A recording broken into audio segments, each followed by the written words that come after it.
Well, greetings one and all, and welcome back to another video here with your host Andrew. Today you join me for a review on a pen which I've been longing for quite some time. So join me after the credits and we'll have a closer look.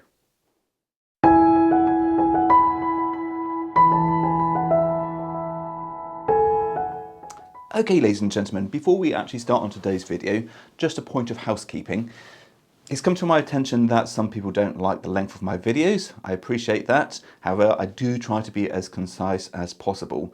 Now, to be able to try and match, the wishes and the wants of some people to have lengthy videos to those who just really want to have the concise information. What I have done to resolve that, and you may have seen this on a number of my videos, I have included timestamps. Yes, timestamps just down below, or you can hover along the timeline and just simply skip to the section which you want to get to. It's a very easy thing to do. You just literally click on the description box, click on the section which you're interested in, and just skip to that bit. And then you don't have to watch me rabbit on about things which are of no interest to you.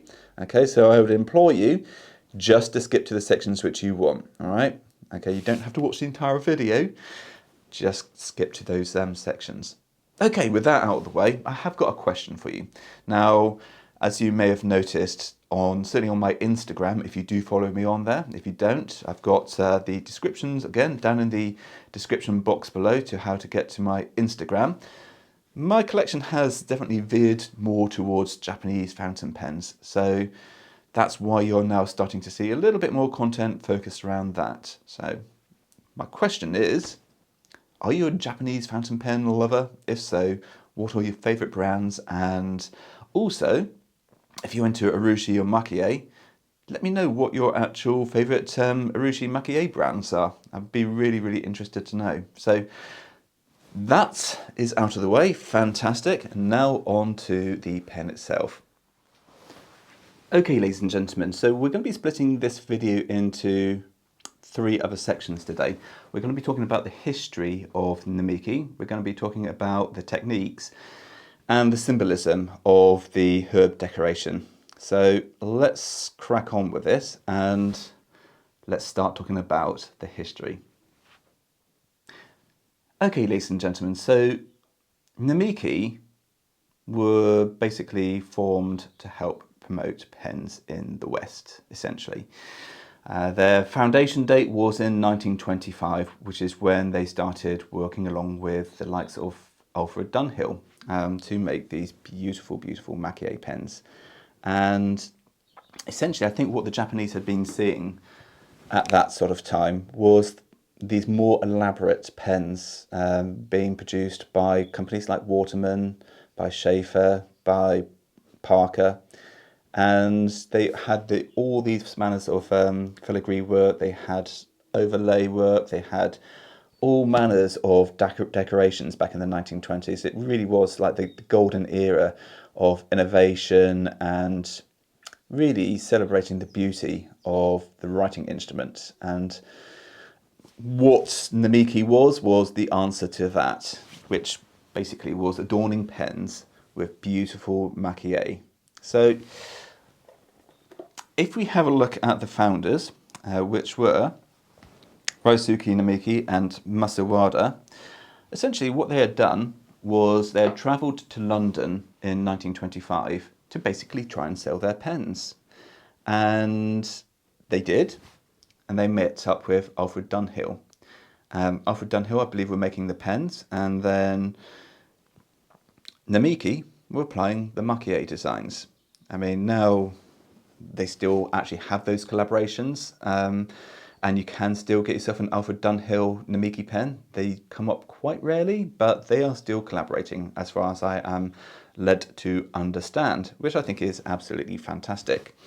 So what I think is quite interesting is that the way that Namiki went about actually producing this was to try and make a mass-produced product, yet still show off the beauty of the handcrafting of the Maki work to many people in the West. Now, This pen here is made by the Kokukai, and that was essentially formed as a research group and a group in which lots of artists could work together to produce pens in a faster fashion. So it's likely that one person may do, say, like the actual urushi work, then you'd get someone who would do, say, some of the background patterning, then you might get someone doing the raden, someone might be doing the flowers, and so on and so forth. So there'd be a group of people. I can't say how many people, unfortunately, but there would be a group of people just essentially working on the pen. Now, obviously, the higher up you go into Namiki's range, the more expensive they become. That's because a single artist is usually working on that rather than the Kokukai. But that's a brief introductory to the history of Namiki. Okay, so onto the techniques. So this one uses Tokudashi Hira Makie. What does that mean, you say? Well, essentially what it is there's some level of burnishing going on, and you can see that as I just move the pen, you can see all the sparkles in there, which look absolutely fantastic. And then on top we've got some raden work, and we've also got the herbs themselves. So Tokudashi is essentially building up a pattern, sprinkling it with gold, covering it back usually with a black lacquer. Sometimes they use a more transparent one like Kirurushi. And then essentially what they do is they get some charcoal powder and they scrape away to reveal the actual design underneath. And what that does, it makes a flatter design, but it also allows for the gold to really shine. And as you can see, as I move that, the background is really sparkling. So I think that's predominantly where it has been used. And then on top of that, we have got the Hira Makie, which is essentially one of the easier techniques to actually do. It's not easy to actually apply, but it's easier than the rest of the other techniques which you might see on some of the more expensive and elaborate pens. And essentially what that means is it's a flat design, and then the gold is put on top, then it's properly protected, and that's it. A lot of maquillé designs do have a tendency to rely on burnishing or building up texture, and that is what you're essentially paying for. It's the time for curing and the artistry in actually trying to produce those various effects. Okay, so let's talk about the Kusudama, which is essentially the herb decoration. So the Kusudama was essentially like the West's equivalent to what the plague doctors would use for curing miasma, which is now a debunked medical theory in which bad air was causing the plague. In the East, Kusudama balls would be made up and then burnt as an incense, essentially, and they would be then used for combating evil or the plague. So it's not too different in terms of its actual links to the UK and to Europe, which I think is quite interesting. Okay, now let's talk a little bit about the box. So join me over at the table and we're going to talk about the contents of the box. Right, ladies and gentlemen, so for the unboxing, unfortunately I've got a little bit of blue ink on there. I don't know how I got that on there, but never mind. Okay, so we are presented with this beautiful card paper stock. So let's just take that off a second. Fantastic. And then underneath we've got a Polowina box. Now I will talk a little bit more about the Polowina box in a moment. And let's then take that box off. It's also worth noting that on the bottom of the box we have also got the Namiki Yukari Fountain Pen Kusudama Herb Decoration. So that's the official title. And we have got a fine nib on this pen. Okay, so let's put that box to one side very carefully. I have to say, Namiki really do put a lot of thought into the presentation. So like I mentioned last week, but if you missed that video, these are made out of the Polowina tree. And the Polowina tree is essentially a wood which also is steeped in traditional ceremonies. And that would be closely linked to the birth of a daughter. So in Japan, traditionally, when a daughter was born, a tree would be planted, and then upon her marriage, the tree would be cut down and would be made into boxes or into furniture. Okay, so inside we have got this beautiful paper. Oh, look at that. It's got some real nice sort of sheen and texture to it. Beautiful. And then in there we've got about the fountain pen. It's a user and care guide, essentially. Comes in various different languages, shows you how to fill your pen and how to replace the ink cartridge. Very nice. Then we've got a product registration, which I need to fill in and send off. And then we've got another user's care guide, which has also got the warranty. So basically a smaller version of the actual larger version, obviously. We've got some nice foam to actually protect the contents of the ink bottle, which we got here. Nice blue. Very nice. Probably won't open it, but it's nice to have it. And then we've also got an ink cartridge, and on that lovely velvet bed we have got the pen. So let's go back over to my face, where we'll talk a little bit more about the pen as an overview. Okay, ladies and gentlemen, so I'm going to give you the dimensions for this pen to start with. I'm also going to talk to you a little bit of the comparison between the Nippon art range and the Yukari range in this as well, just to give a little bit of context to why this pen costs a bit more than the Nippon art.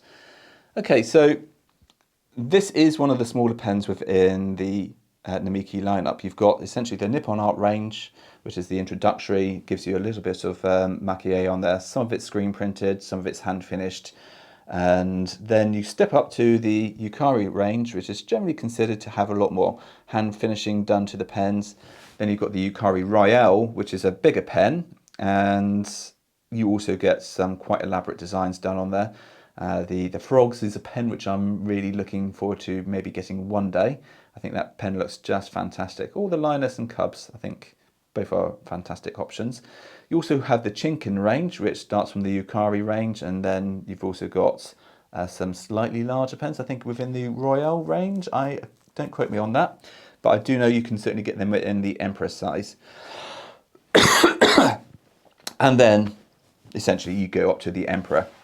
And you've also got the Urushi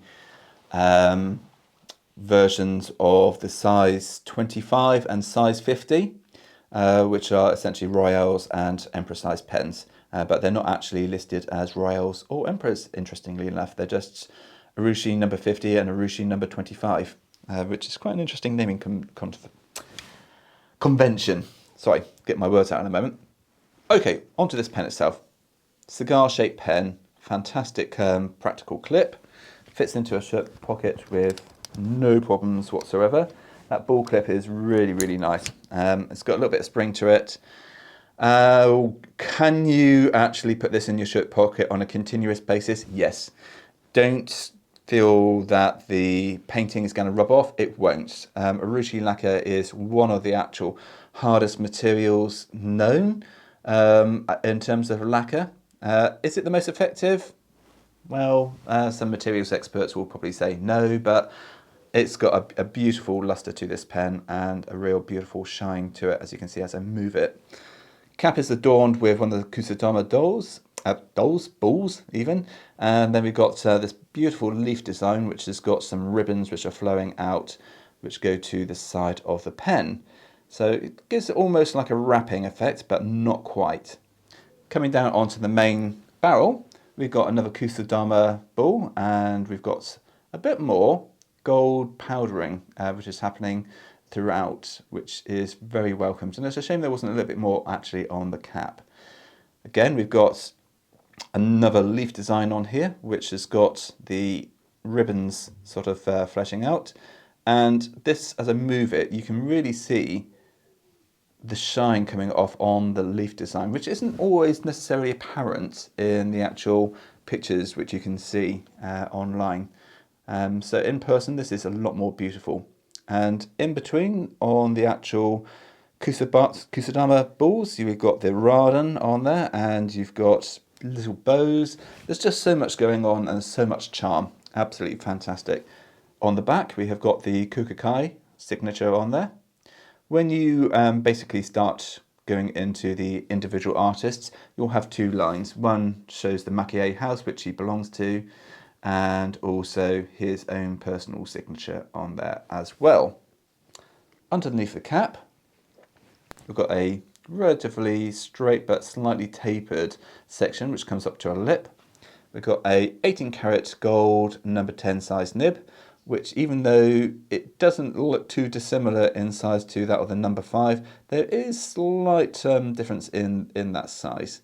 Plastic feed, and then underneath, let's just set the cap down for a second, we are presented with a Con 70 converter, which is essentially a push converter.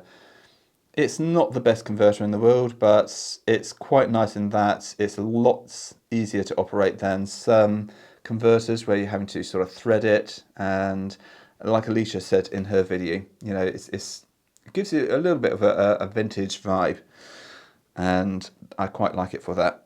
It's just a shame that sometimes it's a little bit harder to fill. Okay. It is worth noting that we have got a felt inner lining on the actual cap, which is really good because it does allow you to post the pen, and for larger size hands it can add a nice bit of weight. And if you hold your pen a little bit further back, which I have seen some, it gives you a really nice balance in the hand, and obviously it stops the cap from accidentally falling off on the table. Even though I said that urushi is hard, you don't really want your £1,350 pen just casually rolling to the floor. And I'll talk a bit more about the price in my response at the end. Okay, so let's move over to doing a writing sample with this pen. We'll do a size comparison and then my final thoughts and feelings. Okay, ladies and gentlemen, for today's writing sample, we've got some Sabi Midori here from Tasha, and I really love these boxes. They're just absolutely charming. And I love the illustrations of the Yukari paintings on here, or prints I should say, not paintings. And it's just fantastic. I want to collect all the boxes, essentially. Even if I don't enjoy all the inks, I just love Japanese art. Okay, so let's actually start the writing. Okay, so we have got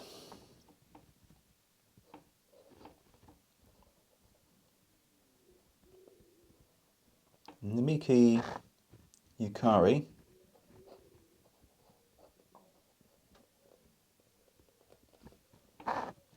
Kusudama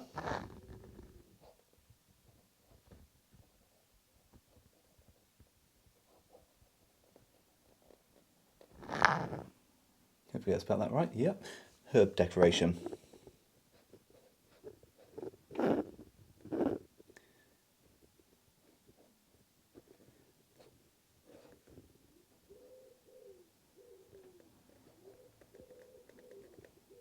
Wonderful.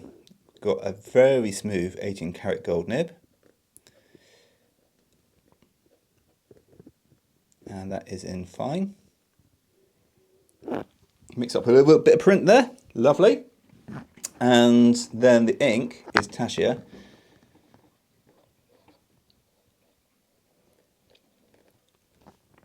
And this is Sabi Midori.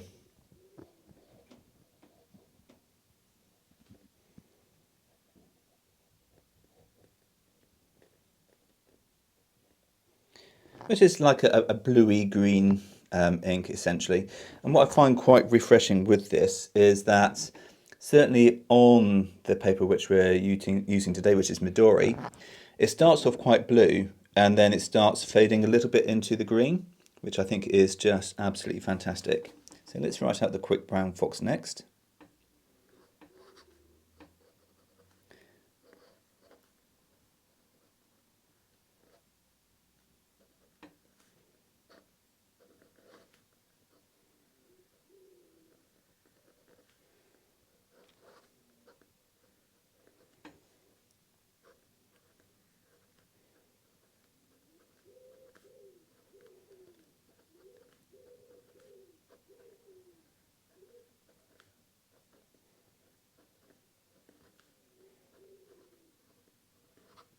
Perfect. And the way it actually just sort of writes over the page is just fantastic. It's perfectly tuned out of the box. There's no skips, hard starts, or any of that, which you can get with pens in this price range.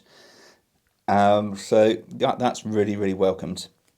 It's quite broad. Well, no, actually, no, it's actually really, I'd say, quite on point with, say, like some of the Western nibs. You know, I would actually call this a fine.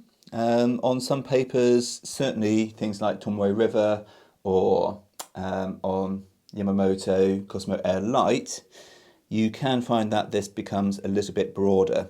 But certainly on this Midori paper, and I have tried this also on Rhodia, it certainly writes to the grade of what it's advertised, which is absolutely wonderful. Okay, so let's try the wetness. Pretty decent. You know, for a Japanese nib, that's not too bad at all. Obviously, the broader you go with your nibs, the wetter it will become. But you can see, hopefully, just the interest within the colour itself. We've got like the greens then sort of fading into the blues. Oh, gorgeous ink. Love it to bits. Okay, let's see if there's any line variation. Well, I can see the tines slightly parting, and there's just the tiniest bit of expression, but it's pretty stiff. I certainly wouldn't recommend trying to flex with this pen. It gives a little bit of shading. You can go quite light with it, and you can give a little bit of variation between it, but I wouldn't really try doing that too much because you will end up spraying the tines. Okay, let's see if we can reverse write.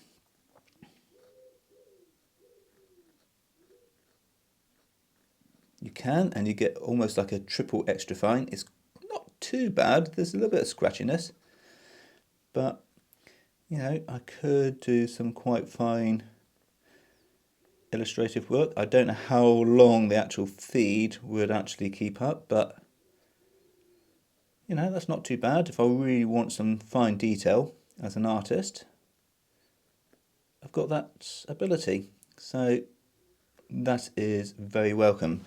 Overall, I say this nib is beautiful. You know, it's smooth, it's a good flow. It doesn't have any of the issues which I've experienced on some pens in the past at this price range, and it's just a really handsome pen in your hand. Okay, so let's have a look and comparison size to a few other pens in our size comparison. Okay, ladies and gentlemen, so we've got some pens of different sizes here, and I thought it'd be quite fun just to show pens from the pocket size up to the slim, up to the regular, up to the oversize in today's size comparison. So we got a Cinnamon Sumo Nagashi from Shown Design, and that's in the pocket 6. We've got the Sailor Pro Gear Slim Vega. We've got the Namiki Yukari, and that is the Kusudama herb decoration.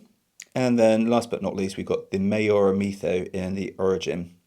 So you can see that in comparison to the Sailor Pro Gear Slim, it is quite a slim pen, and it is noticeably a lot slimmer to that of the Mayora Mitho. Now, this pen here is considered an oversized pen, and the length difference isn't too different, but in terms of girth, you can really see how much slimmer this pen is, and it's the one thing which actually became quite apparent on receiving the pen.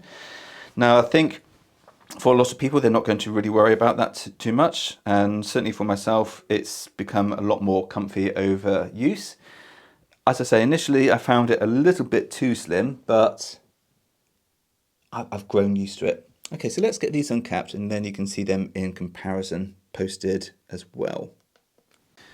Okay, ladies and gentlemen, so the Shown Design Pocket 6 and the Sailor Pro Gear Slim aren't too dissimilar, but the nib on the Shown Design certainly is a lot more prominent to that of the Sailor Pro Gear Slim. When we start looking at the Namiki nib is a hair bigger than that of the Pro Gear Slim, and ever so slightly smaller to that of the the actual shown design, pocket 6. I would probably guess that this is a number 5 size nib in Western terms.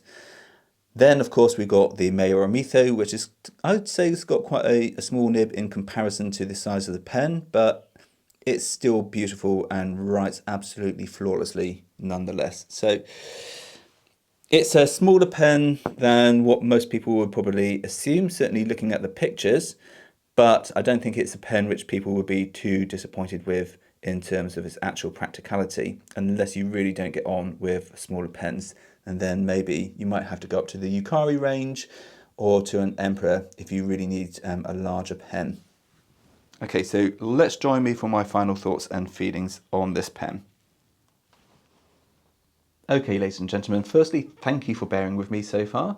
If you've just joined me because you listened to my introduction and you skipped straight to this section, welcome.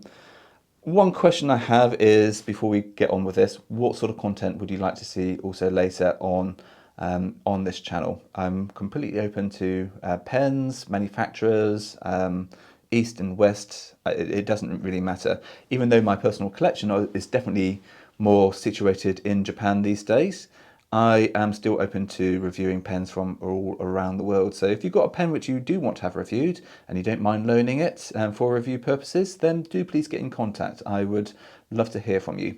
Okay, so in terms of this pen itself, there's lots to love about it, and only one sort of point of contention, to be honest. There's a few sort of niggles which I might talk about, but there's from aesthetical perspectives, and that is the price. So you can get this pen in Japan for £750. In the UK, it's about £1,350. In the US, it's about £1,200. How is it that this pen, even at its recommended retail price, which is actually £1,650, so there is a bit of money off in the UK, you know, about £300, but how is it that Pilot, and if you actually have an answer to this, genuinely, I would love to know in the comment section below. If you don't answer anything else today, please let me know. How is it that Pilot, which are basically distributing their own pens, are charging us in the UK and certainly within Europe almost double the price? I just don't get it. Platinum don't. Sailor don't to an extent. They're fairly consistent in their pricing. They are more expensive in Europe, but not double the price. So even if we have a look at the 823, which is another popular pen, and a pen which has actually just landed in the UK at last, I think enough people have complained to Pilot UK saying, where's the 823? You can get it in Europe. Where is it here? Well, now you can get it. And it retails still for about £280 for, I think, like a recommended retail price of £330 to £360. Japan, £150 to £180. Yeah. Anyway, I could rant on about this forever, but what you're really here to hopefully listen to is my final thoughts and feelings on this pen. So I love this pen. I love the fact that there's so much emphasis on tradition with Namiki pens in terms of producing maki-e, which really taps into the Japanese lore, the history and tradition. The Kusudama ball of herbs is no exception. Like I mentioned earlier in the video, if you didn't listen to it, I'll briefly go over that again. So the Kusudama is essentially a collection or a ball of herbs which is burnt as incense to ward off evil spirits and to help combat illness and the plague. Not too dissimilar to, as I said before, what we used to do with herbs in the UK. Herbs have always had like medicinal uses, and I've got a few friends which are very much into herbology, and even though not everything I would subscribe to, I do generally feel that herbs have got a lot of medicinal uses. I mean, let's face it, paracetamol is formed from a plant, so yeah, really, really interesting to see Pilot's Namiki just pay homage to tradition. And I really love the maki-e on this pen specifically. Now, the Yukari lineup does have a number of different pens. It's got like the Rock Garden. It's got I think it's the Peach Tree. and Warbler or something like that. It's got various other pens. I will put a link to Namiki's website and you can have a peruse of all the beautiful Maki pens. And I think there's something for everyone. Where pilots certainly have, and I've said this before, where pilots certainly have, I'm not going to say cheapened out, they really concentrated on the front of the design. Now if I go to the back, it's pretty plain. You can see the Kukukai mark and a little bit of splattering of the gold powder in the background, and a few of the actual stems from the actual herbs, the actual ribbons. It all looks really, really, really nice, and if you sort of turn it quickly, it sort of comes back around to the front because it's so slender. But you can definitely tell that a lot of the concentration on the Maki has gone on the actual front of the pen. And I just wish, the only thing I really wish, and I've said this before, is for the herbs on the actual cap to be moved around to the side a little bit more so that the clip doesn't actually interrupt the design. It's the only sort of negative point I can say in terms of the aesthetics of the pen. But other than that, it really is very beautiful. I suppose the only other thing which would have been quite nice would be had the actual herbs on here been moved down just a few millimeters so that if I uncap it, the bow itself could have been a little bit more down so it doesn't get blocked off when it's actually capped. I know that's being really hypercritical, but as an artist, I am. You know, I am hypercritical of design. And now, for some people, you might be thinking, well, that's a bit anally retentive, Andrew, but it's my thoughts at the end of the day. You don't have to share in them.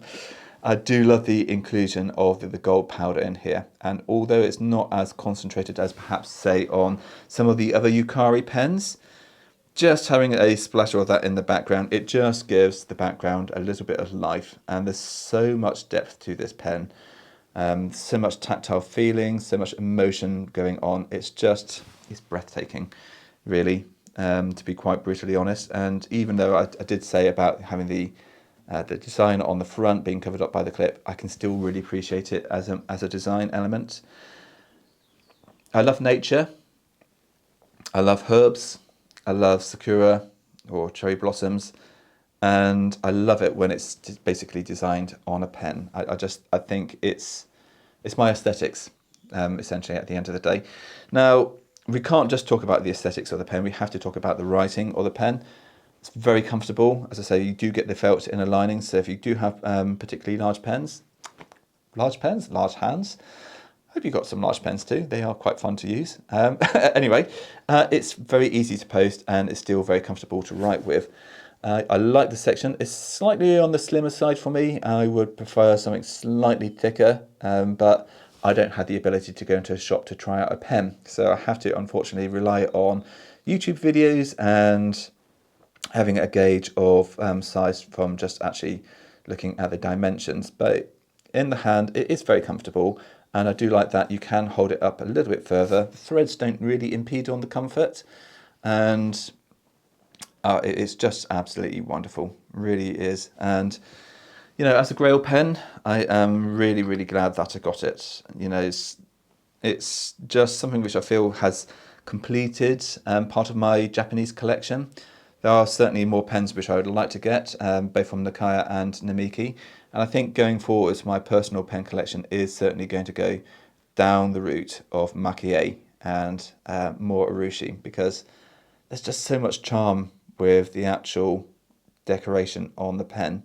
It's more of a conversational piece than something which is a bit more plain, like the Pro Gear Slim. Now I do appreciate that some people like having a more understated pen, and this for some people is a bit too flamboyant. But as an artist, I appreciate someone taking their time in actually producing artwork, and I feel that you can almost justify it on something like this when it comes to the price. Now, £1,350 is a lot of money, but I'd still actually consider spending that on some pens if I couldn't get them from Japan to start with, just because how gorgeous this pen really truly is. Okay, that more or less brings it to the end of today's video. I just want to say again a massive thank you to Atlas Stationers for shipping the pen to Alicia, and for Alicia shipping the pen to me. I absolutely love this pen. everything I've wanted and a lot more. So thank you for listening, and join me next week where I might possibly be doing a comparison, or I might be doing a review of a Sailor Progia Slim Blue Green Nebula. So I'll see what I fancy doing next week. But until then, stay safe and goodbye for now.